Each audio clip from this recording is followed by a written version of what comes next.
મિત્રો વાત કરીએ આપણે કે આ શેરમાં એવું તો શું થયું કે ટ્રેડિંગ રોકવું પડ્યું અચાનક, અને કેમ આ શેરમાં અચાનક જ રોકાણકારો શેર વેચવા લાગ્યા, કયા કારણો એવા આવ્યા કે આ શેરમાં વેચાણ વધી ગયું અને ટ્રેડિંગ પણ રોકી દેવું પડ્યું, કેમ કે લોઅર સર્કિટ લાગી ગઈ હતી. તો આ કયો શેર છે અને કયા કારણોસર આ શેરમાં આવી પરિસ્થિતિ ઉત્પન્ન થઈ, એના વિશે આપણે તમામ માહિતી ડિટેલમાં જોઈશું. વાત કરીએ મિત્રો, બજાર ખુલતા જ HFCL અને સ્ટરલાઇટ ટેકનોલોજીસના શેરોમાં એવી સ્થિતિ વેચવાલી શરૂ થઈ કે માત્ર થોડી જ સેકન્ડમાં તેઓ 5%ના લોઅર સર્કિટ પર પહોંચી ગયા હતા.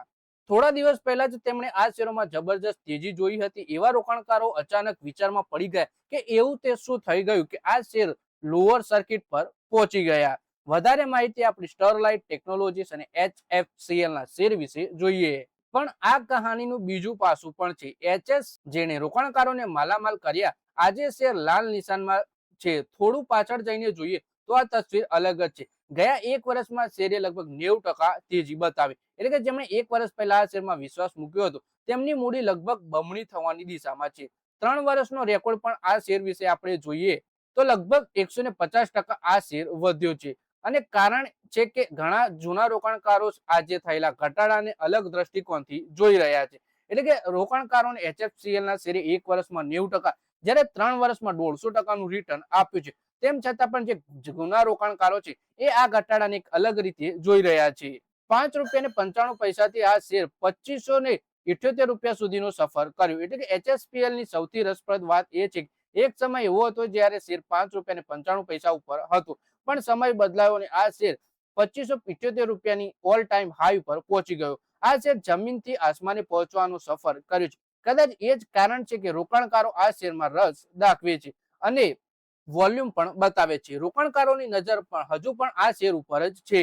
સામાન્ય રીતે HFCL ના શેર દરરોજ લગભગ 8 કરોડ શેરોમાં વેપાર થાય છે. સોમવારે માત્ર એક જ કલાકમાં શેરમાં 54 લાખ શેરોમાં વેપાર થઈ ગયો. એટલે કે શેરમાં હલચલ ભલે નકારાત્મક રહી હોય તો પણ શેરમાં સતત આ શેર ઉપર જ નજર છે. પ્રમોટરની હિસ્સેદારી 28.29% અને પબ્લિક પાસે 37% થી વધુ હિસ્સો છે. એટલે કે આ શેરની મોટી ચાલની સીધી અસર નાના રોકાણકારો ઉપર થઈ છે. અને એવામાં બીજી મોટી ખબર HFCL ની ચર્ચા હજુ પૂરી પણ નથી થઈ. ત્યાં બીજી બાજુ નામ ઝડપથી ચર્ચામાં આવ્યું એ હતું સ્ટરલાઇટ ટેકનોલોજીસનું. રોકાણકારોની સ્ક્રીન જોઈ તો અહીં પણ લગભગ એ જ સ્થિતિ હતી. શેર ગયા વેપારિકમાં સીધો ₹619 ભાવ પર બંધ થયો હતો સોમવારે, અને સીધો ₹588.30 ઉપર ખુલ્યો. તરત જ 5%ની લોઅર સર્કિટમાં પહોંચી ગયો. એટલે કે બજાર ખુલતા જ અહીં પણ વેચવાલીનું દબાણ જોવા મળ્યું. એટલે HFCL ના શેરમાં તો દબાણ જોવા મળ્યું, પણ સાથે જ સ્ટરલાઇટ ટેકનોલોજીસ એ શેર જેને રોકાણકારોને મલ્ટીબેગર રિટર્ન આપ્યું, એ શેર પણ રોકાણકારોને એ શેરે પણ આપણને લોઅર સર્કિટ પર પહોંચેલો જોવા મળ્યો.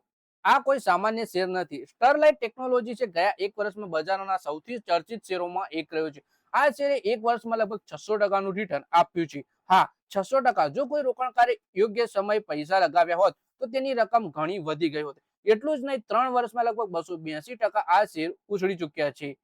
એટલે સોમવારથી થયેલો ઘટાડો જોઈ ઘણા રોકાણકારો ચોંકી ગયા, પણ શેરનો જૂનો રેકોર્ડ તેમની આશા પણ આપે છે. ઓલ ટાઈમ હાઈ નજીક પણ શેર પહોંચ્યો હતો. એટલે કે Sterlite technologies all time high ₹679.90 છે, જ્યારે ઓલ ટાઈમ લો માત્ર ₹4.89 રહી છે. પણ એવા શેરોમાંથી એક છે જેણે વર્ષો સુધી લાંબો સફર કર્યો છે. આજે શેર ભલે લોઅર સર્કિટ પર હોય, પણ હજુ પણ પોતાના રેકોર્ડ હાઈના નજીક વેપાર કરી રહ્યો છે. કંપનીના પ્રમોટરની હિસ્સેદારી 44.44% અને પબ્લિક પાસે 25.49% થી વધુ હિસ્સો છે. આ બતાવે છે કે કંપનીના પ્રમોટર્સનો વિશ્વાસ હજુ પણ મજબૂત છે આ શેરમાં. તો મિત્રો, આ વિડીયોમાં આપણે વાત કરી HFCL ના શેર વિશે અને સ્ટરલાઇટ ટેકનોલોજીસના શેર વિશે. બંને જ શેરમાં ભારે ઘટાડો જોવા મળ્યો અને લોઅર સર્કિટ પર પહોંચી ગયા. આ બંને શેરે રોકાણકારોને મલ્ટીબેગર રિટર્ન આપ્યું છે. એટલે કે એક સમય આ બંને શેર ₹5 આસપાસ હતા, જે સ્ટરલાઇટ ટેકનોલોજીસનો શેર ₹600 આસપાસથી વધુ વધી ગયો, જ્યારે HFCL નો શેર તો ₹2500 થી પણ વધુનો વધી ગયો હતો. તો મિત્રો, આ વિડીયોમાં બસ આટલું જ. હવે મળીએ આવનારા વિડીયોમાં. ત્યાં સુધી વિડીયોમાં લાઈક કરો, કોમેન્ટ કરો અને વિડીયો પોતાના મિત્રો સાથે ફેસબુક, ઇન્સ્ટાગ્રામ અને વોટ્સએપ બધી જગ્યાએ શેર કરો. શેર બજારની આવી જ માહિતી ગુજરાતીમાં જોવા માટે તમે ચેનલને સબસ્ક્રાઇબ કરી ઘંટડી પણ દબાવી દેજો અને આપણા ફેસબુક પેજને પણ ફોલો કરી લેજો.